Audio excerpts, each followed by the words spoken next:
Welcome to the Calm Mom Podcast, the show for ambitious women ready to get off the hot mess express.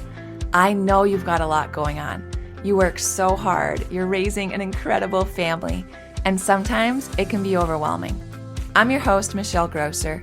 I'm a certified master life coach, attorney, wife, and mom. And years ago, I was right where you are. I was running a busy law practice while raising a family, and I was on the fast track to burnout. I thought I just needed to be more organized or have better routines, but it was learning how to heal and regulate my nervous system that expanded my capacity to gracefully hold more of this big, beautiful life. You too are worthy of an extraordinary life in and beyond motherhood.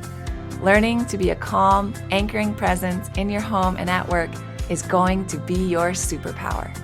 If you're here to do the inner work that brings a sense of calm amidst the chaos, I'm here to join you on that journey. Each time you press play, your growth continues. So let's get at it. You are listening to the Calm Mom Podcast. It's Michelle Grosser here. Guys, I'm sitting here in awe and in just so much gratitude as we celebrate our 300th episode of the Calm Mom. Holy moly, if you had told me 2 years ago that we would be sitting here talking about listening to the 300th episode, I'm not even sure I would have believed you. And I certainly wouldn't have thought that it would have happened so quickly. So I want to talk about it a little bit today, but I also would be remiss if I didn't thank all of you for listening. Just thanks for tuning in. Thanks for I'm not going to get emotional. Thanks for your support. Thank you for finding value in this content that I pour my heart and soul into. Thank you for sharing it. Thank you for encouraging me and for every email that you've sent me and review that you've left and DM that you've sent me, letting me know that something has been helpful for you or you've learned something or, maybe you've been struggling with a lot of these symptoms of dysregulation for decades. Or maybe there's been such a shift in your home and you've reached out to share with me the progress that you've seen and the wins that you have and all your praise reports. And it really does just mean the world to me. So this is our celebration together. Thank you so much for being along for the ride. I know I say it at the end of every episode, but for those of you that I've worked with personally, for those of you who have been part of our group programs, for those of you who just pop in and listen, I truly do love you all so much. So thank you, thank you, thank you. So what I want to do today is I thought it might be helpful for you. I didn't just want to have a self-indulgent. We had 300 episodes, yay, the Calm Mom Podcast. I want to talk about consistency. And I want to talk about habits that build consistency and mindsets that support consistency. Because in order to reach 300 episodes, in order to reach any goal, really, any big aspirational goal that you have, it's going to take consistency, right? That's the magic sauce. So many of us have long-term goals. We've got these projects we're working on. Maybe it's a shift we want to make in our health or how we eat or in our relationships or whatever it is, right?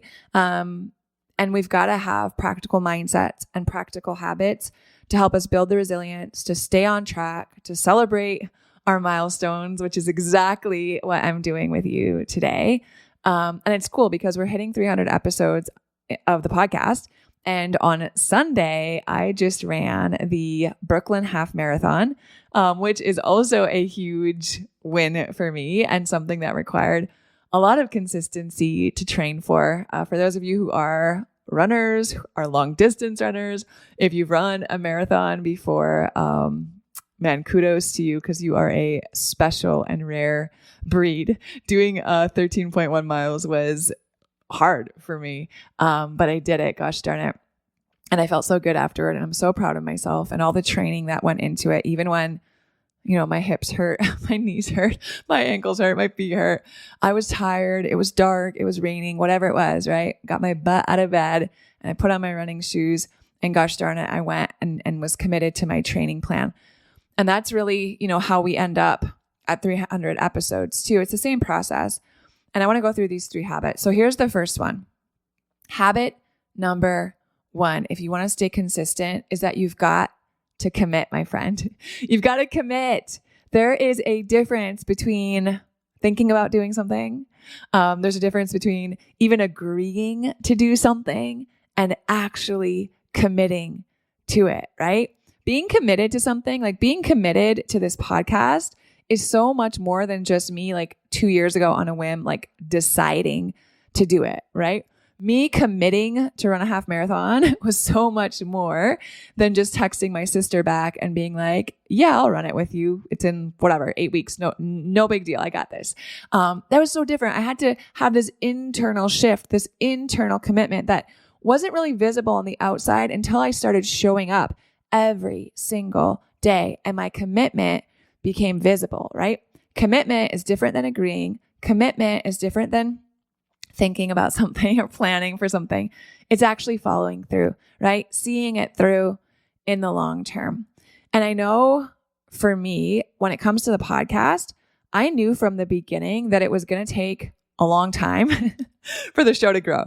I had read some stat or heard some stat that I'm so grateful that I did, because what it said was that it takes at least 2 years, usually on average, right? 2 years for a podcast to really gain traction and take off, especially if you don't have like huge backing or, you know, what marketing, whatever it is. If you're part of a bigger podcast network, I'm sure that's very different. But I didn't have any of that, right? It was just me, myself, and my little Amazon microphone. So I committed from day one that I was going to do this at least 2 years. Y'all, that's a long time. That's a long time when the first like 6 weeks, 6 months, the show is still getting like 1,000 downloads a month, right? A few hundred a week. That I had to have blinders on to continue to keep showing up and playing the long game, but I was prepared for it. I had committed to it. It didn't matter what the numbers looked like at that point. I was going to do it for 2 years no matter what. And it kept me from quitting, and it kept me from getting discouraged when the numbers were low or when the process felt overwhelming or daunting. Because when we commit, my actions were tied to my why, right? And that's a huge part of committing. You've got to tie your actions to your bigger why. Like, what's the psychology behind your commitment? Not just these like short-term outcomes, these short-term wins, like, oh my gosh, we booked this podcast guest, or oh my gosh, we hit, I don't know, 1,000 downloads in a day, right? The first time that we did that. It's like, no, that actually wasn't going to be what was going to motivate me, right? That wasn't going to be my why or my values. It was really just, and it still is today, to serve women. Like, I had a Post-it note stuck to my desk for so long that was just, that all it said on it was just one. And my idea, that the encouragement to myself behind that was like, man, if just one person needed to hear that today, Michelle, then you're showing up and doing exactly what you've been called to do. If just one person needed to hear that encouragement today, or needed that tip, or needed to know that they're not alone, or needed this resource, then you are serving and you're doing just what you need to do. And when we commit to something, you guys, especially something meaningful, like that means so much to me. It's so much bigger than the podcast, right? It's so much bigger than running 13 miles. Like, who cares? It's just part of who you are. I'm someone who commits, right? It's not really about the thing that I'm doing. So I want to ask you, because you've been listening to the show, maybe even for 300 episodes, what's something that you've been, quote unquote, thinking about, considering, pondering, praying over, dreaming about, right? You have a few minutes, you're daydreaming about it, imagining how it might work, right? How would you finagle all the details? What resources would you need? And I want you to ask yourself, what would it take for you to take that next step? What would it take for you to go from thinking about it to actually committing to it? What would it take for you to go from considering it, or maybe even agreeing to it, but you haven't taken that step to actually commit? What might change if you committed today, right? Make that decision, make the commitment. And then the next step, I think, is to really define your why, like we just talked about. Why? Why is it so important to you? Why can't you get this out of your head? Why is that little tug always kind of pulling at your heartstrings? Why is that the place you go to and you're like, man, one day when I do this, man, I wish I could do this. What's your why there, and write it down, right? Write down your reasons for wanting to commit to that goal so that you have that source of motivation like I did, that little Post-it note on my monitor, my computer monitor saying just one. That was my source of motivation that I returned to over and over again when obstacles came up, when I just didn't feel like it, when I wasn't feeling motivated, when I thought maybe it wasn't worth it or a good use of my time. But holy moly, I kept showing up because I believed that even if just one person found value in what I was bringing to the table, it was worth it. So that's habit number 1. You have to commit. Habit number 2, I kind of alluded to this one, but habit number 2, keep your blinders on, or put some blinders on. You got to stay focused if you're going to be committed. You got to stay focused if you're going to be consistent. And it's also, I shouldn't say also, it is vitally important where your focus is going, right? Where our focus goes, our energy flows. It would have been so easy for me early on to focus on the low download numbers for the podcast, to focus on all the podcasts I was pitching to be on as a guest that weren't getting any reply, or even worse, I guess I was getting a rejection back, right? It would have been so easy to be discouraged by putting out my first coaching offer and only my best friend buying it from me. God bless her. I love her so much. I love you, Andrea. And no one else, right? And we show up at the first Zoom where I'm so excited to like teach and talk about it. And it's just me and her. And, it was kind of cool because we ended up turning it into a Zoom date. She didn't live in the same city as me. So we got to hang out. But also embarrassing if it wasn't her, because it's discouraging, right? I put everything into this and it just didn't go how I wanted it to early on, but I kept my blinders on, right?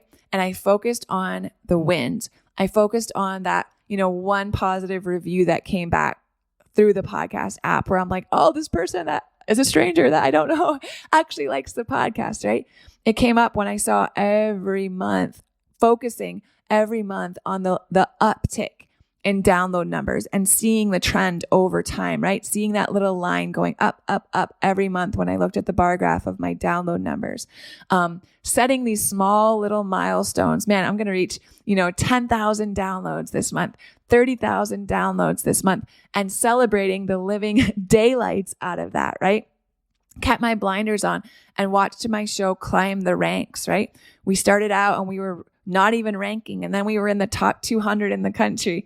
And then we were in the top 100 in the United States. And then all of a sudden it's like, man, the show's in the top 50. And then it's in the top 20. And now it's regularly in the top 10, the top 15. It just hovers there in the parenting category on Apple. Y'all, that is a big win. And I choose to focus on it. And I choose to celebrate the heck out of it because it helps me avoid burnout and it helps keep my confidence up. Now, I'm going to throw in a caveat. It's easy to say that I'm going to keep my blinders on and I'm going to focus on what's going well, right? And then this pesky little pet that so many of us have called perfectionism will rear its little head. And my friends hear me on this because I've had to battle it through this process of consistency with the podcast. Perfectionism is the enemy of consistency. Holy moly. You want your project, your goal, your business, your parenting, your whatever to be perfect. Forget being consistent in it. You're not going to make any progress. You're not going to show up. You're going to be feeling stuck. You're going to feel like you're not making any progress. You're going to feel like it's not growing. You're going to feel like it's not working because you're stuck trying to get it to perfect. And perfect is always a moving target. And let me tell you, the early episodes of the podcast, when I talk to people about it, I'm like, yeah, we're almost at 300 episodes. It's so awesome. Maybe don't go back and listen from episode 1. Maybe start at the episodes that are at the beginning of 2024. And I say that kind of jokingly, and kind of not, because those early episodes are so different than the episode you're listening to today, right? In those early episodes, I had no idea what I was doing. So I was trying to write a complete script that I was just reading from. I was putting so much time into curating the perfect script with the perfect 3 points and making sure that they were communicated flawlessly and it was so clear and that I was providing the best value. And then, you know, that was just the writing part of it, right? And then I would actually get on a microphone and I'd record it, and it would take me hours to record because I was like, oh my gosh, the sound of my voice, like, do I really sound like that? This is painful to listen to. And I can hear myself breathing and I can hear like all these different things. And who wants to hear me breathing? Like, I have to go back and edit all of this. And then I would spend, you know, more hours just going back through and making sure the sound volume was consistent and all this stuff. And I say that to say, I have learned, right? And I have released so much of that. And now the episodes today, if I may say, are far less than perfect, but the content is really good and you guys value it. And guess what? They're better, right? I'm getting them out, which is more important than making them flawless. So at first, you know, it took me so long to record. It took me so long to edit.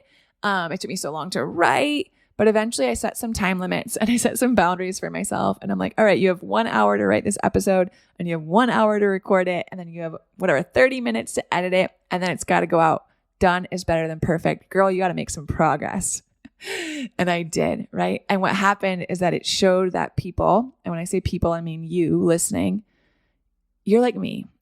Like, give me the nitty gritty. I don't want or expect perfection. I've probably got like kids hanging off my legs. I have like a board meeting tomorrow or a pitch that I have to make or a project I'm working on or some big thing happening. And like, I want to listen to this on the way to work or on my way home. I want some help. I want some support. I want to feel more at peace, right? Like, give me some practical tools that actually work. I don't really care if there's a sound of like a door closing in the background or if you got an Amazon delivery and your dog started barking. Like, if the content is good, if the connection is good, I'm here for it. I don't care about the polish. And I just want to encourage you guys that for so much of what you want to accomplish where perfection is holding you back, please continue to remind yourself that that's true for you too, that people don't want it to be perfect. Your boss, the audience, the people you're going to pitch it to, the investors, like whatever it is, they want the content to be good. They want the quality to be good, right? We don't want it to be messy and all that stuff. I mean, all that goes without saying, but it doesn't have to be perfect, guys. That doesn't exist. No one's looking for the polish. So what's my practical takeaway from you as it relates to this, right? As it relates to keeping your blinders on? Progress over perfection. Done is better than perfect. Put it on a Post-it, put it on your bathroom mirror, put it on your screensaver, tattoo it on your forehead, like whatever you need to do to remind yourself that tasks that tend to stall in endless tweaks will not get you where you got to go. So ask yourself right now, right? Let's hold ourselves accountable. What projects is perfectionism holding you back in, right? How can you set some limits around that perfectionism to protect your project and make sure you're moving it forward? Like I did, right? You have an hour to write this episode. You got an hour to record this puppy, and you got 30 minutes to like do a rough scrub on the audio and get it out to the world. Set some limits for yourself. How long are you able to spend, quote unquote, perfecting something before it is complete, i.e. good enough and ready to release? And then you can move on to the next thing, right? And that's how you just stack those bricks and end up building something that reaches, 300 proverbial episodes, or whatever that looks like for you. And then the last one I want to bring you guys today, habit number 3 for consistency, is that I built systems to support my goals and that commitment that I'd made, right? Commitment and systems got to go hand in hand, my friend, because when you're truly committed to something, it doesn't just happen on a whim, right?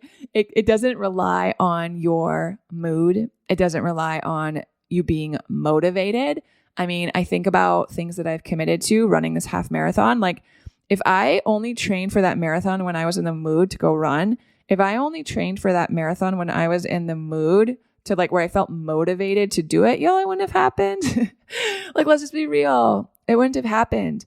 What else are huge commitments in my life? My marriage, right? If I only poured into my marriage and prioritized it and treated Jeff the way I want my husband to be treated when I was in the mood to do that, if I only honored my commitment to Jeff when I felt motivated to do it, y'all, that wouldn't be a very healthy, good, godly marriage. It just wouldn't be. It's not how things work when we're committed to them. But in order for us to be able to show up when we're not in the mood, or show up when we're not feeling particularly motivated, we've got to have some systems to help us create that consistency, which makes it easier to show up every time, right? So here are some examples of some systems that worked for me. Figure out something that works for you, right? Trial and error. Just get started. Weekly planning, right? I plan out every week with dedicated blocks of time for the things that I have to do. I sit down on Sunday. I plan out my homeschool for the week ahead. I like print all the stuff I've got to print and, pull up all the songs and crafts and like whatever stuff we're doing for the week. And then I sit down with my work calendar and my personal calendar. And I sit down and I block out the goals that I have for the week and when I'm going to do it and what kind of help I'm going to need and who's taking who where, right? Jeff is usually right next to me. We're like, okay, let's figure out what we're going to eat this week. Let's figure out, who's doing gymnastics, who's doing School of Rock band practice, like whatever, who's driving who where. That's for the kids, by the way, not us. Although that would probably be pretty fun. Right. And just like planning it out each week with dedicated blocks of time for the things I needed to do. So for the podcast, that looked like dedicated blocks of time for recording episodes and editing them. When it comes to stuff like that, where you have to like sit down and create or think, like there's going to be time where you have to actually like get the work in, right? Just get creative about what that looks like and get smart about it, right? For me, like I'm recording right now, the girls have gymnastics twice a week. Jeff brings them on Tuesdays and I bring them on Thursdays. So Tuesday afternoon, I have 2.5 hours to myself. Y'all, I record as many of these episodes in a row as I can, right? And I just batch them out. So I have several that are recorded and ready to go. So I'm not rushing around last minute. They always go up no matter what. And it takes consistency and discipline and all of these things, but it's because I have that system built in. So whatever that looks like for you, build it in. And then I'm going to say this finally here as it relates to building systems. You got to get really good at delegating and communicating and asking for help. Just going to let that land for a minute. Delegating, communicating, and asking for help. Some of you have this thing that you've been thinking about, or you've agreed to, or you've been pondering or considering or dreaming about, or whatever it is. And part of the reason why you're not able to commit to it and be consistent and make progress is because you think you have to do all of the things all by yourself and not really tell anybody about what's going on and how you might need help. And that's going to hold you back. So what can you start to delegate, right? I met with my business coach last week and I was trying to get feedback from her and advice on what are the places that I need to start delegating in my business when I start feeling overwhelmed? Like, where did you start delegating at first? Like, can I delegate this and that? Can a VA do this? Like, how about for the podcast? Should I get a producer and blah, blah, blah? And she's like, before you start delegating any of it, take an inventory of your time, right? For 2 weeks, write down everything that you do related to your business and take a log of your time. And that's going to help you see where you're spending your time. What are the things that you do that you love to do? What are the things you do that you hate doing and you always find yourself procrastinating? What are the things that take forever that because they're not in your zone of genius? And that's for my business, but I promise you, whatever it is that you want to be consistent with, it's going to take up space, right? Which means something else has got to go. You can't do it all. I can't do it all. No one can do it all. So you got to figure out what you're going to delegate and how you're going to communicate these systems that you're creating and how you're going to ask for help. Help where you need it, communicating your schedule, communicating your needs with your family to help create that time and that space for reaching your big dreams. So think about it right now. What are a few systems that you could start to apply? Maybe it is a Sunday planning, right? A family planning hour. Maybe it is time blocking for focused work. Maybe it is batching if there's things that you have to do and create for this project you want to work on. Maybe it's even just starting with creating a designated workspace. Where can I have an hour of quiet in the morning before the kids wake up to do my work? Or in the afternoon, where can I hide away that's not cluttered with plastic toys or whatever it is, right? Start. And then the next step is I want to remind you that you need a support system. So how can you communicate this new commitment that you've made to your family, to your friends, to your colleagues, to your partner, to your kids? Communicate what it's going to take, right? What your goals are, what that's going to look like in the day-to-day, so they can help you. They can help you stay accountable, they can support you, and they can help you stay focused. Okay. Let me give you a bonus. Bonus habit number 4.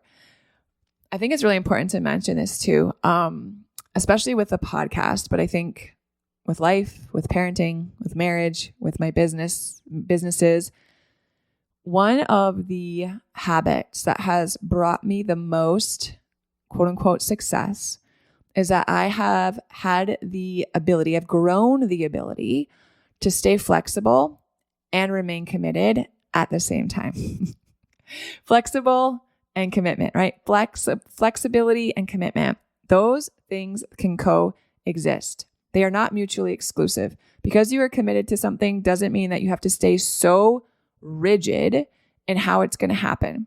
When you can weave in flexibility, when you can have the resilience to be like, okay, kid is sick, right? I'm not going to record my podcast today like I usually do because there is a throwing up baby, in my arms, and remaining flexible, right? I'm going to do it tonight when the baby goes to sleep. I'm going to do it tomorrow morning. I'm going to remain committed, but I'm going to remain flexible. When you can find the balance or that beautiful space where both of those coexist, that is really honoring your commitment by making it work for you and not the other way around, right? We don't want to be beholden to these commitments that we make where they're so rigid and inflexible, and then we feel like we're just stuck to it and it becomes this like dreaded obligation and it loses all joy.